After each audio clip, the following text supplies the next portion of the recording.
This video was sponsored by Rose Forever. Shop for thoughtful and beautiful gifts with Rose Forever's naturally preserved roses from the link in my description and use my code lovelylor25 to get $25 off your order. Hello, lovely. I want to play a game. You have spent years making advice videos without explaining the basic rules of Lolita fashion. I just don't want to be the authority on rules. You can give the information without becoming an enforcer. You create videos teaching the fashion, but you assume people already have some sort of base knowledge of the rules. Where are they getting that information? I don't know, other sources? You cannot leave this room until you make the video or you sip up honey cake with the sharing tide. I don't want the responsibility, and I was gonna sell this dress. It hasn't fit my chest in years. Live or die, the choice is yours. I mean, like, I'm gonna live either way. This would just decrease the value of the dress with a broken zipper. Fine. You know what? It's about time I talk about this. I've really been avoiding explaining the rules of Lolita fashion because I feel like I want to just live by example and have people see what I do and sort of pick it up for themselves and make it apply to them without me expressly telling them what to do, because I just don't like telling people what to do. And I think that that's how I got involved in Lolita and I started wearing it. I just started taking in a lot of information and witnessing other people doing it and just did it my way. I'm extremely open to experimenting with fashion, especially Lolita, so I'm also not like the gatekeeper, the keeper of the rules, so I don't think that you should take your education of Lolita fashion just from me. I think that you should take it from a bunch of different content creators, a bunch of different Lolitas out there. If you can, get involved with the community, if you really want to be a Lolita.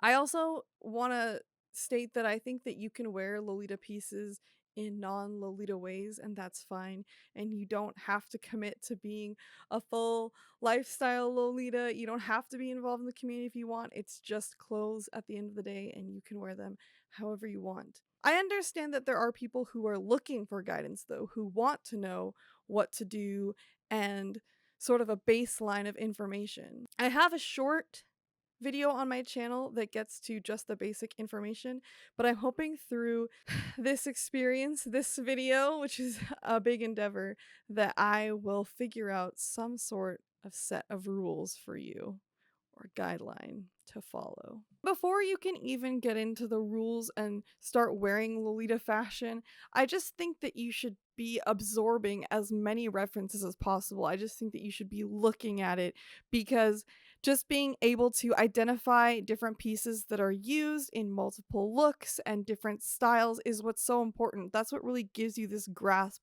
of what Lolita fashion is and what it isn't. Unfortunately, platforms have made it quite difficult to search for Lolita fashion. I will list off some hashtags that are still usable on Instagram, but you can find a lot of Lolita fashion content here on YouTube, on TikTok, and of course look at old GLB scans. Just take in as much visual references as you can, because this is a visual medium. It's a fashion. I think you should also listen to Marina Kay's podcast too, of course. It's something that's hard for me to break down and describe because I have so many years of references, but you will just notice similar pieces being used in different coordinates, and it'll help you figure out your own sense of what you like in Lolita and how you want to wear it.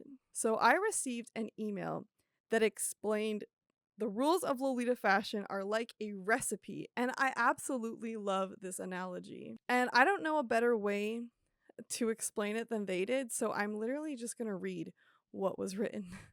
You can look at a picture of food and try to recreate it, but without a recipe or keen understanding of cooking, you likely won't be able to get it just right. You've never had this dish before, but it sure looks delicious. The first time you make it, you're typically going to follow the recipe to a T. Once you've made this dish, you might want to deviate a little, add some more garlic or salt, etc. Tailor it to your personal tastes a bit more. After a little while, you stop looking at the recipe, you know what goes into this dish and how you best prefer it. So you swap things to make it exactly how you like it. If you decide to throw away the recipe in the cookbook and base your dish solely off the photo, and you have no cooking experience at all, you're probably going to wind up with a bit of a disaster on your hands. Sure, you may have gotten some elements vaguely right, but without a recipe, it's impossible to create the intended dish. It's also important when you're first learning to cook to start with simpler dishes. If you're baking, to start with cookies and move your way up to tiramisu. Don't leap into the hardest thing right out of the box. Start simple when you've got the basics, move on to more tricky things. Lolita is the same way. It's a style that most beginners have no frame of reference for. It's why guidelines are so important when you're starting to wear Lolita. The guidelines are a recipe for success, pun intended. Recipes can be tailored over time, just like how Lolitas tailor their personal styles to fit them. They know the recipe inside and out and can often successfully pull off things that are often frowned upon, like going blouseless or incorporating non-Lolita elements into their coordinate. If you follow the basic Lolita guidelines as best as possible for your first few coordinates, you may have some nitpicky errors, but you'll at least be in the right ballpark, whereas someone who doesn't may wind up wearing a completely different style entirely. Okay, that's great. I understand why they're important, and this is a sentiment that I hear from Lolitas often. But what is the recipe? What are the guidelines?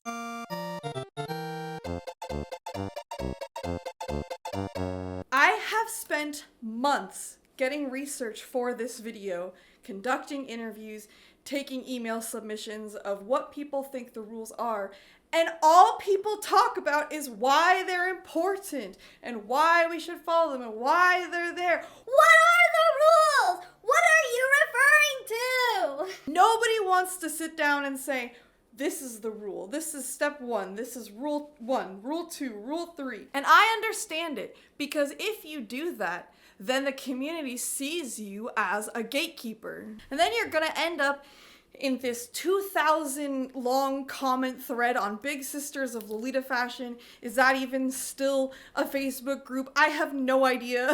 And you're gonna be arguing with people, and then people are gonna go to your profile, and then they're gonna steal your photos, and then they're gonna put you on 4chan, and they're gonna start digging deep into your personal life and your romantic partners for some reason, and contacting your family and your work. It's just gonna go out of control just because you try to tell someone that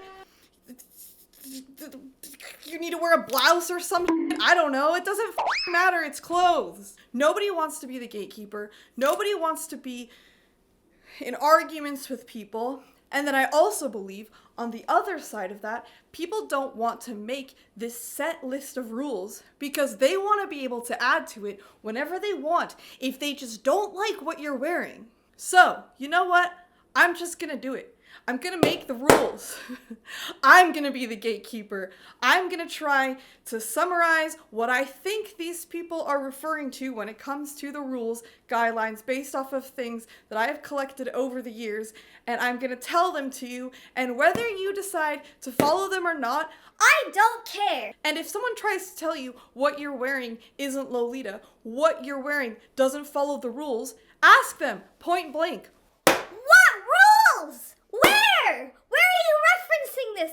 Who said it's not allowed? But Lord, there are rules. There always have been.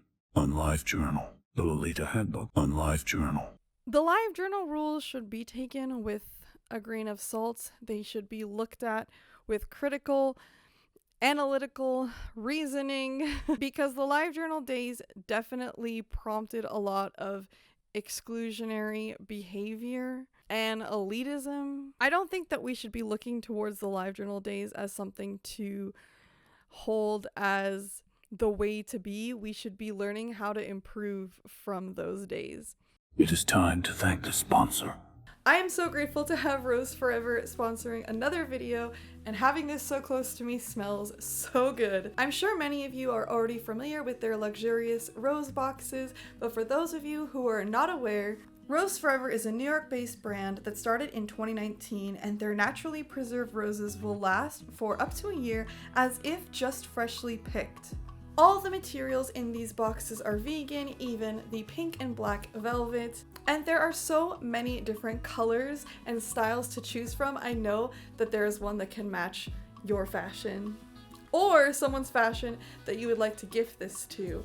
Rose Forever is having a special Mother's Day sale. Rose Forever boxes are such a great gift that someone can appreciate every day of their life. This sits on my makeup vanity and I get to look at it all the time. I have one on my desk that stores like my odds and ends, my pens and different things, so I get to see it and it just adds a nice little bit of cuteness to my space. Shop the link in my description and use code lovelylor25 to get $25 off your order. You may encounter people in Lolita fashion saying things like, you can't wear blank with Lolita. You can't wear running shoes with Lolita.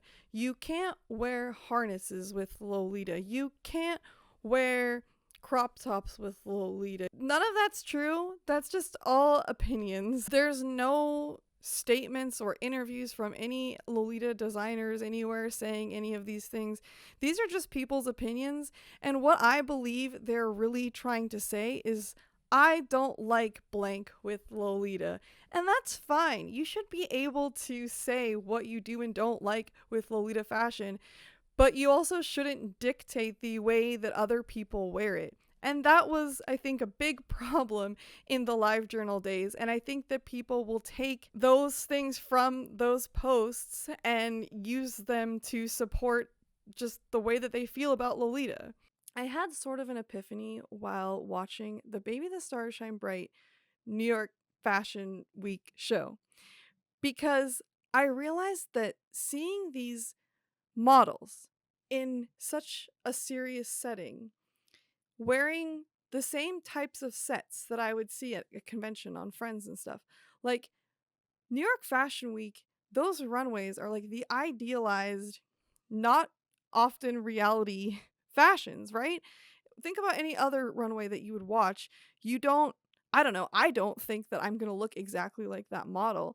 And that's really how we need to like interpret Lolita, is that maybe some people want to wear an entire set from Baby the Stars Shine Bright, but I don't. I want to make it my own.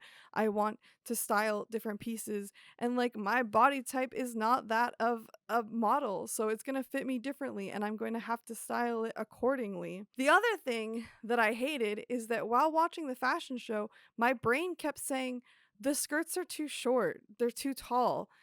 And they're not. I'm assessing these coordinates and these looks based off of this like toxic information that was drilled into my head from Livejournal, and I'm tired and I don't want to perpetuate that anymore. A lot of the time when I'm talking about how to wear Lolita and what the rules are, I just throw up an image of this and move on.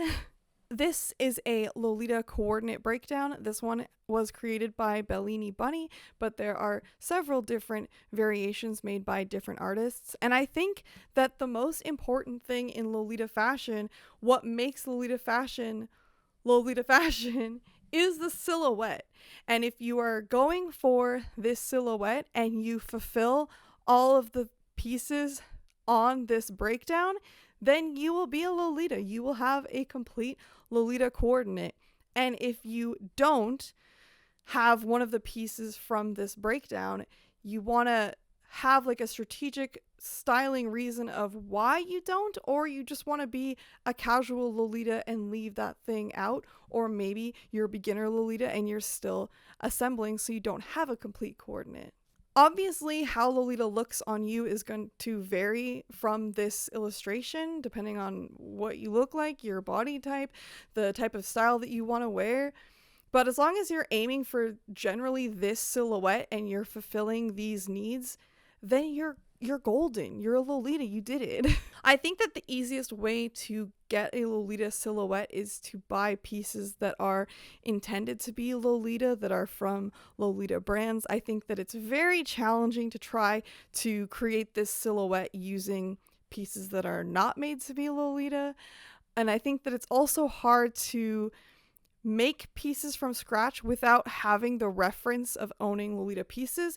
It is doable for sure, and it is welcome in the community. It's just a lot harder, and it's more of a challenge. So let's go over the parts of a coordinate. Starting off with the headdress, you typically want to have a look styled from head to toe. So you want to wear something on your head. It could be a hat, a head bow, a crown. There are so many different options that you can do. Hairstyle, I tend to think of hairstyle and makeup as being a separate category that you can do sort of whatever with, as long as it's something intentional. Then depending on what kind of main piece you are wearing, you might want to wear a blouse. You want to ideally have your shoulders or arms somewhat covered, unless you intentionally don't want to have them covered. Then you'll have your main piece, which is typically a jumper skirt, a one piece, or a skirt.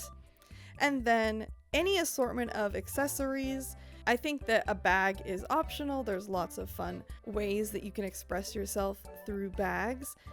And then leg wear of some sort, and then shoes. You will also need a petticoat or a hoop skirt for the shape of your main piece, and then usually some sort of shorts or bloomers to wear underneath, just so you're more comfortable and feel less exposed. I don't think that these necessarily have to be considered part of your coordinate, because sometimes I wear pajama shorts. They're not like matching my core. They're not meant to be seen. They're just for comfort. And there you go. You have a Lolita coordinate. We're going to do some reading from Livejournal. So these are some generally accepted musts in Lolita fashion taken from the Lolita handbook on Livejournal. If you are not wearing a petticoat, your style is going to be considered casual Lolita, which is fine, but the shape of the dress is really what identifies the style. So petticoats are important. Yeah, that's really, like, again, the silhouette is really what makes or breaks Lolita, I think. Use high quality materials, avoid costumes, take the step to make it a fashion and not a costume. Yeah, fair. And I mean, the explanation of what fashion is compared to a costume is kind of blurry, but it's just the intention that you have behind it. You're still dressing for yourself. You're still wanting to represent yourself. You're not trying to be something else. You're not putting this on as like a character. Or if you are, then you're using it through cosplay, and then it's leaning more into cosplay. This is too complicated for a basic rules video.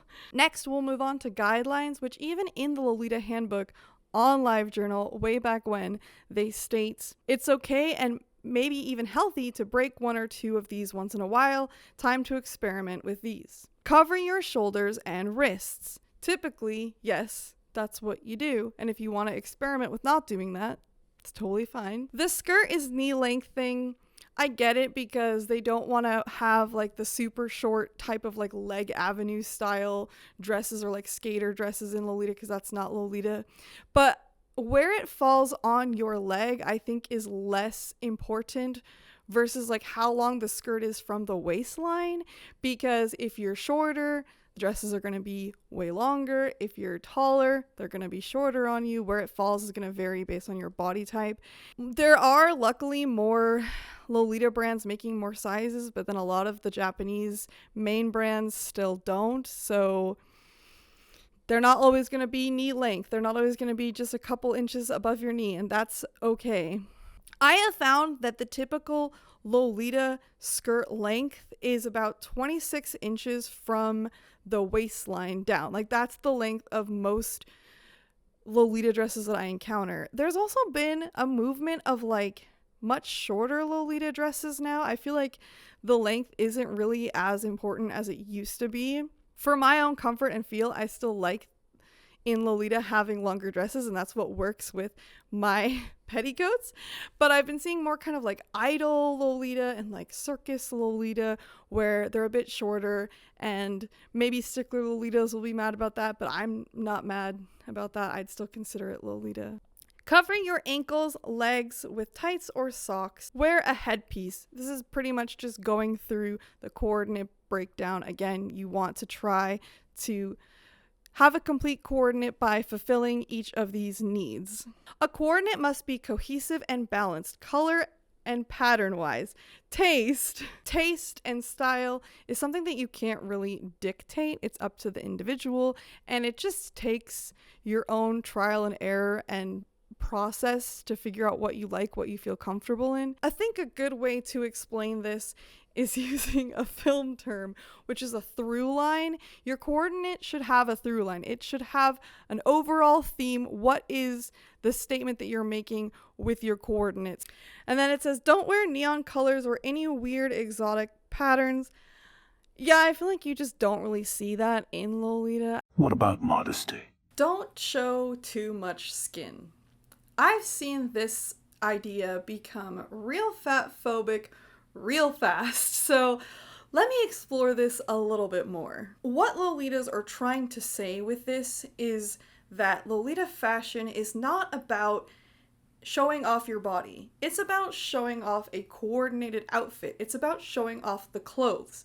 And if you want to wear another fashion that does emphasize your body and it's more about how to make your body look hot or however you want it to look, then by all means do that. But Lolita fashion is for the clothes. So you shouldn't be intentionally trying to highlight your body with them. You're trying to intentionally highlight the prints, the styles, the coordinates. But people often wrongfully sexualize full-bodied people because they happen to be showing more skin in Lolita fashion. So take a coordinate of a full-bodied person and put it as a flat lay and ask yourself, would you give them the same advice? And before that, back up. Did they even ask for advice in the first place? There is a difference between intentionally dressing seductively versus simply existing in clothing with larger features. You might say, oh, but they should dress for their body type. And if someone is comfortable in what they are wearing, then they are dressing for their body type. There are many other blog posts and articles online about the Lolita Guidelines, but who gives them the authority to make the rules? No one. And I am no different. I'm just someone online dressing up for fun and showing you the way that I do things and seeing if that fits with you, and if it doesn't, where you can try to make it suit yourself. What I think the Lolita Guidelines are is find a Lolita main piece that you like and then make an outfit around it. If you want it to qualify as Lolita, then wear a petticoat and try to incorporate all of these ingredients to make a full coordinate. And then if not, just wear it how you like it. I have talked to a lot of friends who are not Lolita, and so many of them have expressed that they're afraid to try it because they don't want to do it wrong. And I think a huge part of wearing Lolita is just not caring, is just getting over the judgment, because you are gonna be criticized and judged by non-Lolitas out in the world because you dress so eccentric, it's so different, and then there's always gonna be some chronically online Lolita who doesn't like your outfit. But at the end of the day, you just have to like your outfit and dress the way that makes you happy. Believe me, I have faced so much criticism, so much hate. Every single element of my outfits, of my body, of my personal life, everything has been dissected and shamed. And I'm still here. I'm still dressing up because I get so much from it, and I love the nice parts of the community, and I'm not gonna let cruel people take that away from me. The enrichment that you get from fashion has to come from you, and then you will find other people who like it too. There's something else that I love about the Lolita community, and that is that anytime an idea starts circulating that you can't wear a certain item with Lolita, or you can't wear Lolita a certain way, there's always a group of people that will then do that thing and show everyone that yes, you can do it. And I really believe that we are moving in the right direction. The only time that restrictions and rules and guidelines really matters is if you are going to a private event that has a dress code. So there might be a brand event or a private ticketed event, and if they have a strict dress code, they will let you know and they will give you the guidelines to follow. And if you have any concerns, you can always contact the people that are running the event. Also, if you are modeling someone else's brand, you have to wear it in the way that they tell you to with the items that they give you, unless they specify otherwise. Other than those occasions, it really doesn't matter. I guess that was good enough. Let me know what you think in the comments. Listen, sometimes you gotta wear Lolita fashion and sweatpants, okay? Sometimes it has to be done. This is peak Lolita fashion right here. I hope that the